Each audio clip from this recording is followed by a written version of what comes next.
I'm Stanley Heller, Administrator of Promoting Enduring Peace. We were founded in 1952, at the height of the Cold War, when the famous doomsday clock of the Bulletin of Atomic Scientists was at 2 minutes to midnight. And unfortunately, the clock is back to that same terrifying position. Threats and tests and tweets and so-called military exercises have set U.S. and North Korea on the path to war. Yet mixed with dread, there is hope.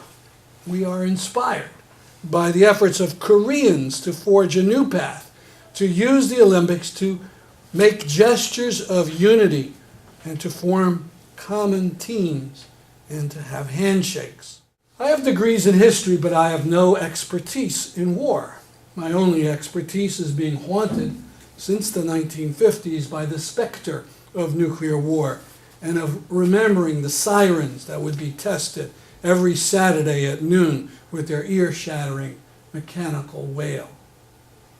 I'll make a few points. The first is to note the typical overconfidence of militarists, the men and women who are sure that their fancy weapons and clever strategies will smash the enemy quickly and utterly.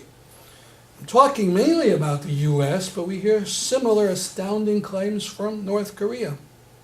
From our politicians, we hear that a Korean war will be over there and that North Korean forces will be quickly wiped out. This is incredibly foolish, stupid. Let's consider the fighting that began in 1950.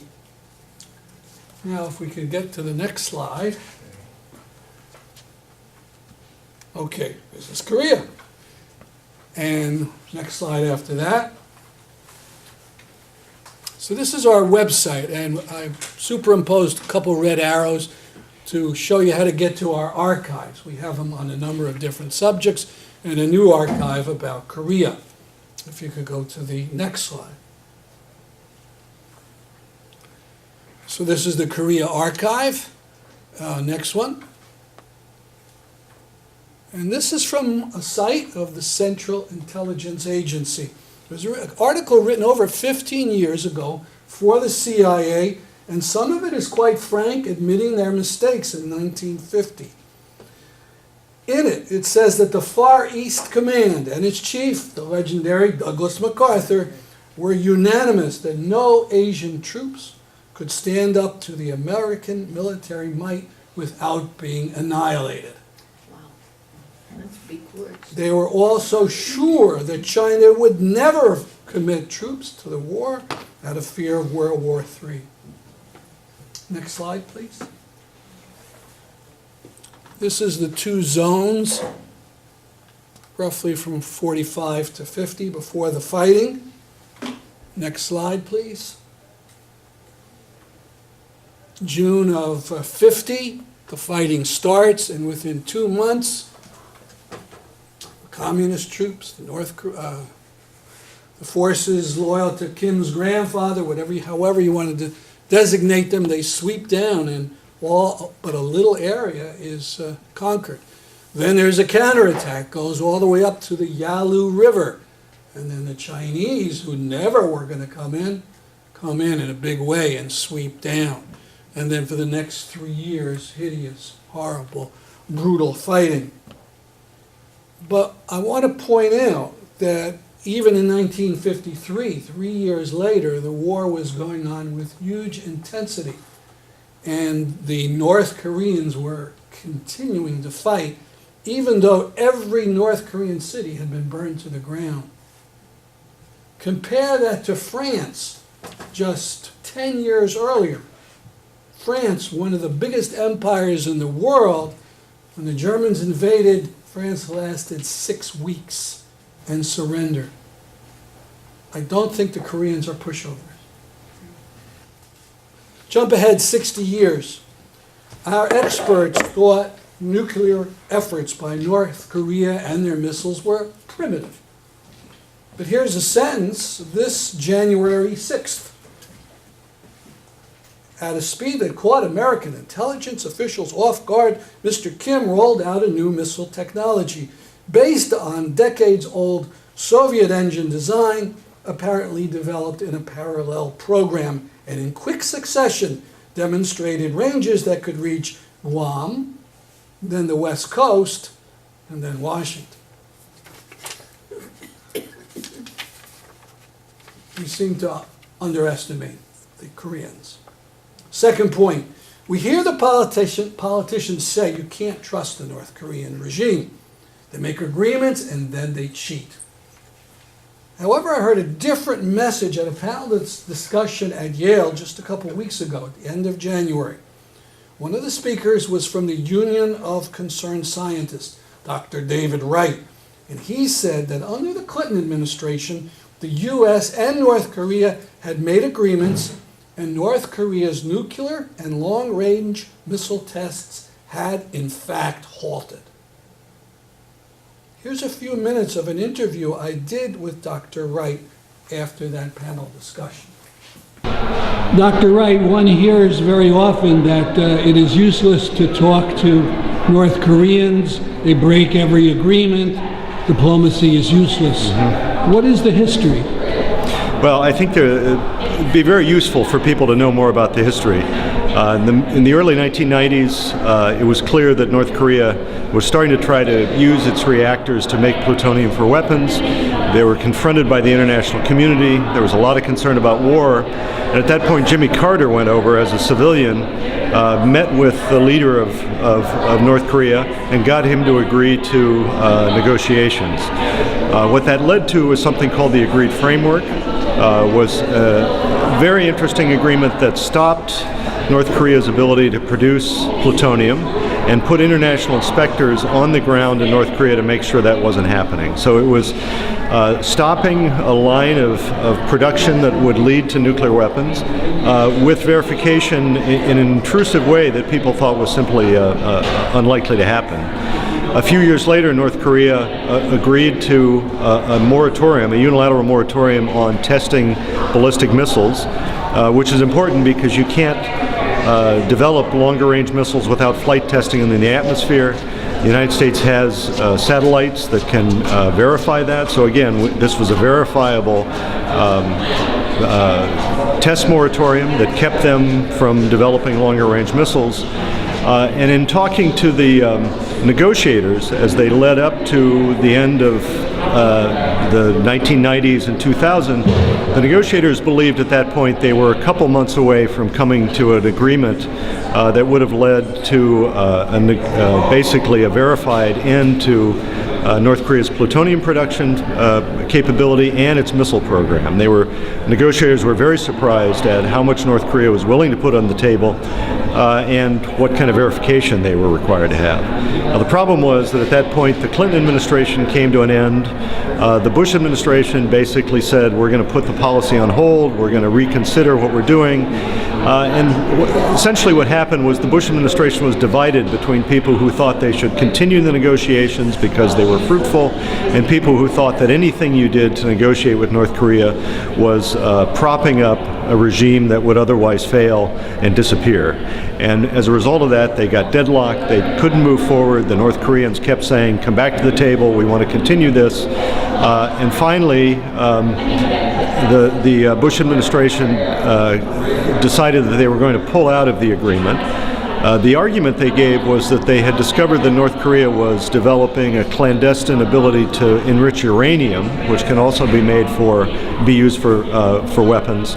But the technical people who I've talked to who are involved with the negotiations said the United States was well aware of this, that they had this small program going, and that they made a decision that they would continue to watch it, but that it made more sense to move forward, solve the plutonium problem, solve the missile program, and as a next step, to try and solve the uranium program, and thinking that they would be in a much better position at that point to solve it. They didn't do much in the way of tests, but look over here with Kim Jong-un. This is where the huge frequency of tests are. Next slide. A model of a nuclear bomb with Kim. Next. And here is the trajectories of various missiles. And these are all these various ones, the old Scuds. up to the Hwasong 14. There's even a Hwasong 15. It's like cars with fins, you got to have a new model every year. But it shows you these circles or ellipses, shows you how far they go, and the last one is everywhere. Next. Just take a look at this. The circles, all of a sudden, one is much bigger. That's the last one. That's the last one. Next.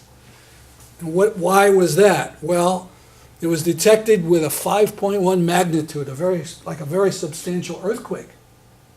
And they said it was an H-bomb, an incredible advance in technology and in explosive power.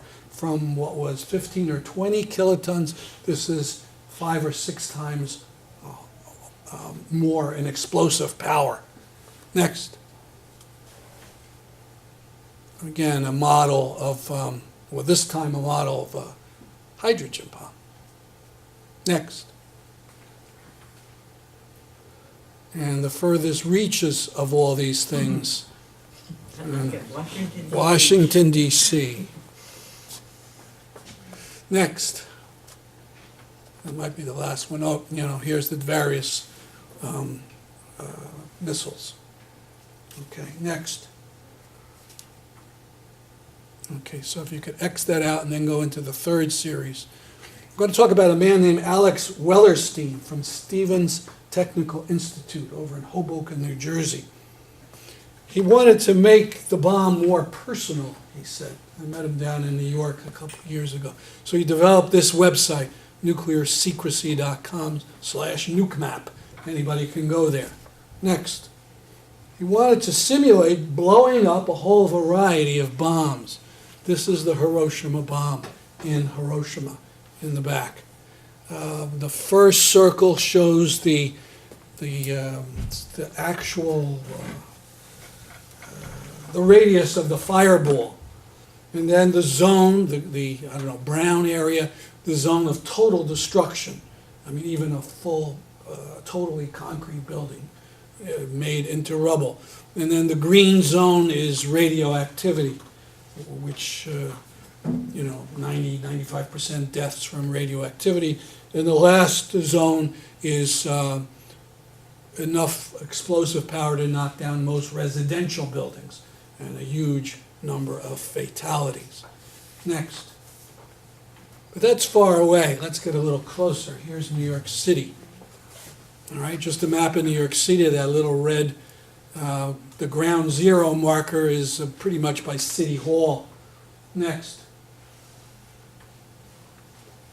And this is a bomb similar to the one that flattened Nagasaki.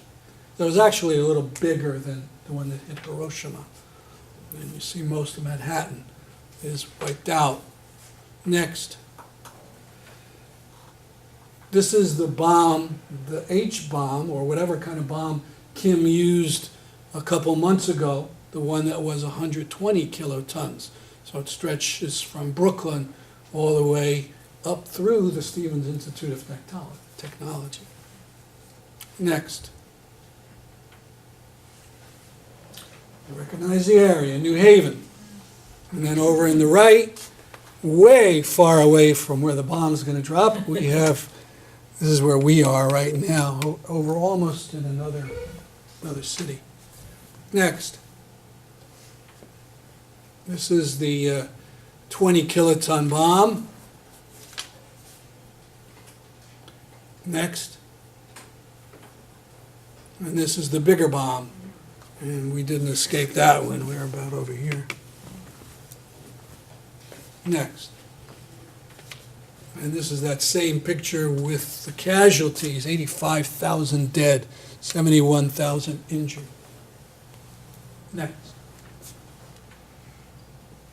So go to that website, blow up any place you like, see the effects. I want to just very briefly talk about a catastrophe that occurs and it doesn't have anything to do with the explosion or the radiation. It has to do with the smoke. No one really thought about it until the 80s, until Carl Sagan. But I was listening to On Point, that Boston radio program, and Alan Robach was talking about nuclear winter effects.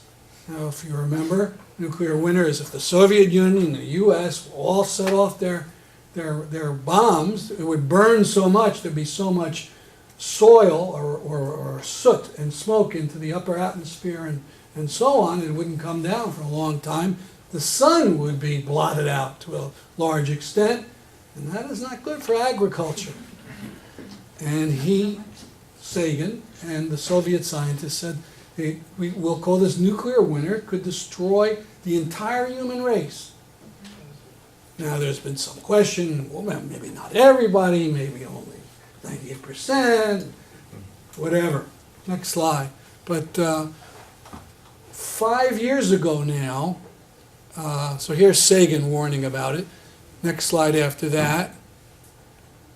Then 5 years ago, a scientist, a doctor named Ira Helfand and Roebuck worked on talking about what would happen if there was a small nuclear war, if India and Pakistan let each side have it.